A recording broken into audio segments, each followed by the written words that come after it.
المسرح القومي في درمان من المعالم التاريخية، وأنا بتكلم أيام زمان في السبعينات والثمانينات والتسعينات، لأنه أكتر مسرح كان فيه احتفال استقلال السودان، يعني عيد استقلال السودان، وكان لازم يجيب الفلكلور السوداني.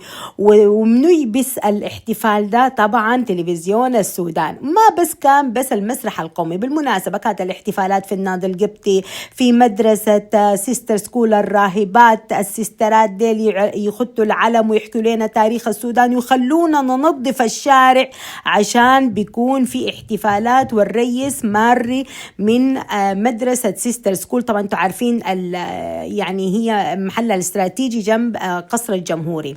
الليلة الحلا ده احنا عملناه لاحتفال عيد الاستقلال 70 للسفارة السودانية في بريطانيا، وهو التيراميسو بالمانجا. خدتنا علبتين من الدبل كريم اللي هو للخفق، معاهم علبتين من المسكابوني، وكوباية من المانجا المركزة. وعشان نحليه خدتنا 3 ملاعق كبيرة من الشيرة التقيلة عشان كمان يمسك لي الكريمة مع المسكابوني.